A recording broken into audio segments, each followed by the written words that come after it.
बिस्मिल्लाहिर्रहमानिर्रहीम। अस्सलाम वालेकुम दोस्तों, मैं हूं Usman Ali. Welcome to my channel. और आज की वीडियो के अंदर हम बात करेंगे कि साल 2025 और 26 के लिए जो प्रॉपर्टी की खरीदो फरोख्त है उसके ऊपर टैक्सेस जो हैं वो क्या हैं और इसके ऊपर कितना खर्चा आता है, वो उन टैक्सेस के मुतल्लिक जो है वो बयान करेंगे। क्योंकि वफाकी गवर्नमेंट की जानब से अब जो है जो बंदा ख़रीदार है उसके ऊपर कुछ टैक्सेस को कम किया गया है, ताहम बेचने वाले के ऊपर टैक्सेस को बढ़ाया गया है। आज की वीडियो के अंदर हम इसी मौजू के ऊपर देख लेते हैं। तो सबसे पहले हम बात कर लेते हैं कि प्रॉपर्टी की खरीदो फरोख्त के ऊपर जो है वो जो टैक्सेस लगाए जाते हैं वो वफाकी और सूबाई गवर्नमेंट दोनों की तरफ से लगाए जाते हैं। सबसे पहले हम बात कर लेते हैं कि जो सूबाई गवर्नमेंट है उसकी तरफ से जो टैक्सेस लगाए जाते हैं उसके अंदर जो है वो वफाकी गवर्नमेंट जो है उसने अपना डीसी रेट जो है वो दिया हुआ है, उसके मुताबिक टैक्सेस जो है वो एप्लीकेबल होते हैं। इसके अलावा अगर हम जो वफाकी गवर्नमेंट के हवाले से बात करें तो वो जो एफपीआर है, फेडरल बोर्ड ऑफ रेवेन्यू है, उसकी तरफ से जो है वो टैक्स को कलेक्ट किया जाता है और एफबीआर ने जो है वो अपने अलग से जो है वो शेड्यूल जो है वो प्रॉपर्टीज के दे रखे हैं। अब जो भी प्रॉपर्टी जो है खरीदी जा रही है या बेची जा रही है, जो सबसे पहले बात कर लेते हैं कि सूबाई गवर्नमेंट क्या टैक्सेस जो है वो इसके ऊपर ले रही है। उसके अंदर जो है अगर हम बात करें तो डीसी रेट जो है वो सूबाई गवर्नमेंट ने अपना इंट्रोड्यूस किया हुआ है, जिसके मुतलका जो है वो वेबसाइट जो है वो ई स्टाम्प की मौजूद है। उससे जो है वो जाके डीसी वैल्यूएशन के अंदर जाके आप अपनी जिस भी प्रॉपर्टी को खरीदो फरोख्त कर रहे हैं, आप उसको चेक कर सकते हैं कि वहाँ पर जो प्रॉपर्टी है उसका क्या रेट जो है वो मौजूद है। तो जितनी भी आप प्रॉपर्टी वहाँ पर जो है वो खरीद रहे हैं, उसके अंदर जितनी मालियत की है उसका 1% जो है वो स्टाम्प ड्यूटी की मद के अंदर आपसे लिया जाएगा। इसके अलावा जो है वो म्युनिसिपल कॉर्पोरेशन जो है, उसकी तरफ से भी जो है वो टैक्स जो है वो एप्लीकेबल किया गया है। जो स्टाम्प ड्यूटी है वो 1% जो है वो अगर आपकी प्रॉपर्टी अर्बन एरियाज़ के अंदर है और अगर रूरल एरियाज़ के अंदर है तो 3% स्टाम्प ड्यूटी है। यानी कि आप आसान फ़ाज़ में कह सकते हैं, अगर शहरी आबादी की प्रॉपर्टी है तो उसके अंदर जो है वो 1% स्टाम्प ड्यूटी लगेगी। अगर जो है वो रूरल एरियाज़ के अंदर है तो 3% जो है वो स्टाम्प ड्यूटी लगेगी। अगर हम म्युनिसिपल कॉर्पोरेशन की बात करें तो इसमें 1% जो है वो स्टाम्प ड्यूटी लगेगी। प्रॉपर्टी बेशक आपकी अर्बन एरियाज़ की है या रूरल एरियाज़ के अंदर है। इसके अलावा जो है वो पेलरा चार्जेज़ हैं।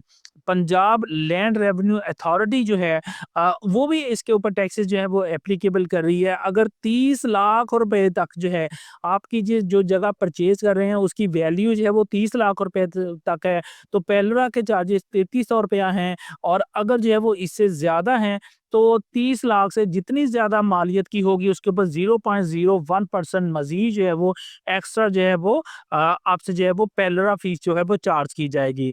इसके अलावा मुतफ़र्रक़ फ़ीसों की बात करें जिसके अंदर जो है वो रजिस्ट्रेशन फ़ीस है, बाकी चीज़ों को अगर मिलाएँ तो वो 5 से 6,000 रुपए का वो भी मज़ीद जो है वो एक्स्ट्रा टैक्सेस जो हैं वो आ जाते हैं। अब हम यहाँ पे बात कर लेते हैं जो फेडरल बोर्ड ऑफ रेवेन्यू है, जो वफ़ाकी गवर्नमेंट है, वो कितने टैक्सेस जो है वो एप्लीकेबल कर रही हैं।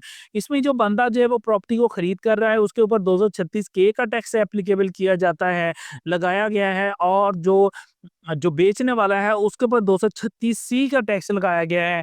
ये एडमिटेड टैक्स है। अमूमी तौर के ऊपर जो है वो हमारे आम तौर के ऊपर जो है वो इसको गेन टैक्स बोला जाता है। हालाँकि अगर देखा जाए तो गेन टैक्स एक अलग चीज़ है। अगर आप अपनी इनकम टैक्स रिटर्न जो है वो जमा करवाने के लिए जाते हैं तो वहाँ पर फॉर्म के अंदर आप लिखते हैं कि आप जो है वो प्रॉपर्टी कब फ़रोख्त कर रहे हैं। तो गेन टैक्स क्या होता है कि आपने 10 लाख रुपए की प्रॉपर्टी खरीदी है, आप उसको 15 लाख रुपए में फ़रोख्त कर रहे हैं। तो ये जो 5 लाख रुपए है ये आपने गेन किया है, ये आपने कमाया है, तो उसके ऊपर टैक्स देना पड़ता है, जो कि 6 साल के बाद अगर आप प्रॉपर्टी को सेल आउट करें तो वो लगता ही नहीं है। तो बेसिकली गेन टैक्स वो है।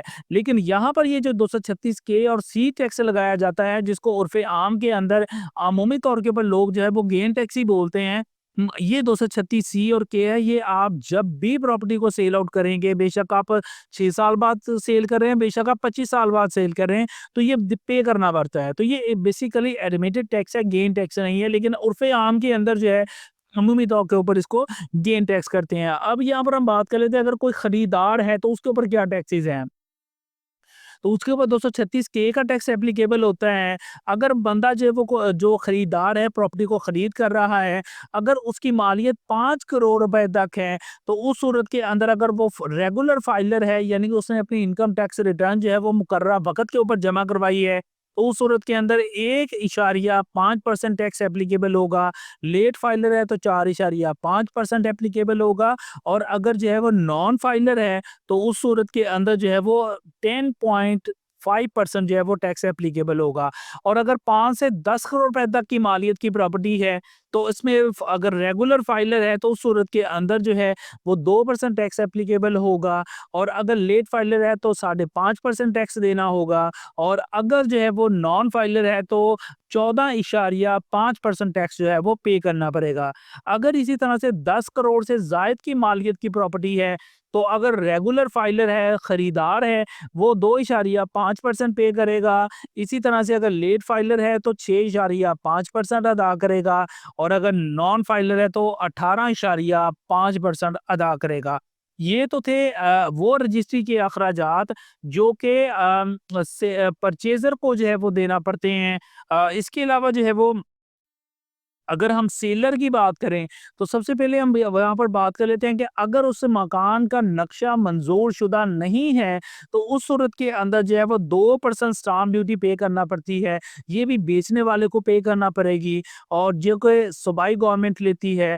और इसी के अलावा जो है वो अगर वो बेचने वाला जो है एपीआर की अगर हम बात करें वफाकी गवर्नमेंट की, तो इसके लिए जो है वो 236 का सेक्शन जो है वो लगाया गया है।